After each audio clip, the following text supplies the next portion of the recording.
आज सहाय्यक कामगार आयुक्त कार्यालय सांगली या ठिकाणी सहाय्यक कामगार आयुक्त यांना निवेदन देण्यात आले। यामध्ये प्रमुख विषय 13 जुलै 2026 रोजी शासनाने GR काढला आणि कामगारांना मिळणाऱ्या योजना 1ली ते 8वी पर्यंतच्या बंद करण्यात आल्या। तसेच 12वी पर्यंतच्या योजनांमध्ये बदल करण्यात आले। जे बदल करण्यात आलेले आहेत ते खूपच चुकीच्या पद्धतीचे आहेत, त्यामुळे कामगारांना लाभच मिळू शकत नाही आणि हा विषय पूर्ण महाराष्ट्राचा आहे। तरी जे 1ली ते 8वी पर्यंतचे लाभाचे अर्ज बंद करून या ठिकाणी शासन कंत्राटद्वारे कामगारांच्या मुलांना शासकीय किट वस्तू स्वरूपात देणार आहे आणि त्यामध्ये मोठ्या प्रमाणामध्ये भ्रष्टाचार होण्याची शक्यता आहे। कारण कामगारांच्या मुलाच्या शिक्षणासाठी जो खर्च येतो तो खर्च कामगार त्यावेळेला मिळालेल्या लाभ रकमेमधून करू शकत होता, परंतु आता जे किट येणार आहे त्यामध्ये आवश्यक वस्तू गरजेला पडतील अशा नसणार आहेत, त्यामुळे याचा कामगारांना काही फायदा होणार नाही। तरी हा GR रद्द करणे ही प्रमुख मागणी आहे। यासाठी निवेदन देण्यात आले। यावेळी शिवसेनेचे जिल्हा उपप्रमुख माननीय शिवाजी राजे शिंदे साहेब हजर होते। तसेच शिवस्वराज्य कामगार संघटनेचे राज्य अध्यक्ष व शिवसेना सांगली जिल्हा संघटक माननीय अजितदादा खंदारे, तसेच संघटनेचे पश्चिम महाराष्ट्र अध्यक्ष माननीय लक्ष्मण पावणे साहेब, तसेच सांगली जिल्हा अध्यक्ष माननीय दादासू तरसे साहेब व आटपाडी तालुका अध्यक्ष माननीय विनोद वाघमारे साहेब, तसेच शहराध्यक्ष माननीय ॲडव्होकेट रोहन ऐवळे उपस्थित होते। आज शिवसेना उद्धव बाळासाहेब ठाकरे या पक्षाच्या वतीने सहाय्यक कामगार आयुक्त यांना निवेदन देण्यात आलं।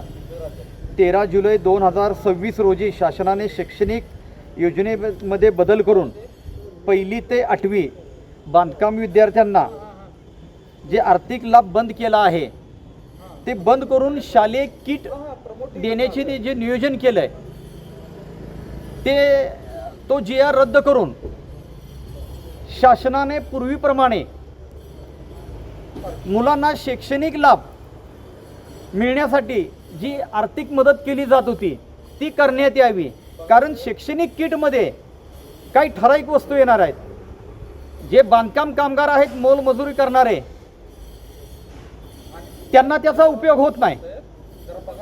उपजीविकेसाठी मुलांचे आजार आहेत, अनेक अडचणी आहेत, त्यासाठी आत्तापर्यंत जे चालत आलेलं आहे, जे प्रत्येक वर्षी आर्थिक लाभ देणे तेच व्हावं, ह्यासाठी आज आम्ही शिवसेना उद्धव बाळासाहेब ठाकरे या पक्षाच्या वतीने सहाय्यक आयुक्तांना निवेदन देण्यात आलेलं आहे आणि शासनाला हीच आम्ही मागणी करतोय की मुलांना ती पूर्वीप्रमाणे योजनेचा लाभ मिळण्यात यावा। शासनाने E1 लाभ देण्याबाबत जे निर्णय घेतलेला आहे, ज्या समजा आता मुलांना पहिलीमध्ये स्कॉलरशिप मिळाल्या त्यांना ती FYलाच मिळणार आहे। म्हणजे मुलांना मधल्या शैक्षणिक वर्षासाठी त्याचा लाभ मिळणार नाही। शासनाने एक विचार केला पाहिजे, पाया भक्कम असेल तर इमारत मजबूत होणार आहे। तुम्ही FYला देऊन खालचं रिकामं राहणार आहे। त्या मुलांचा पाया भक्कम करण्यासाठी त्यांना सुरुवातीपासून शैक्षणिक लाभ देण्यात यावा, हीच आमची मागणी आहे। या ठिकाणी सहाय्यक कामगार आयुक्त यांना जे निवेदन दिलेलं आहे त्याच्यामध्ये जे नवीन GR आलेला आहे त्याच्याबद्दल आम्ही सविस्तर चर्चा केली। त्याच्यामध्ये जो GR आहे त्याच्यामध्ये E01चा जो विषय आहे, जर पहिलीमध्ये दुसरीमध्ये लाभ घेतला असेल तर जवळजवळ 13वी पर्यंत त्यांना कुठलाही अर्ज लाभाचा करता येणार नाही। त्याचबरोबर मधला काळ आहे त्याच्यामध्ये जी मुलं आहे त्यांना कोणताच आर्थिक लाभ मिळणार नाही।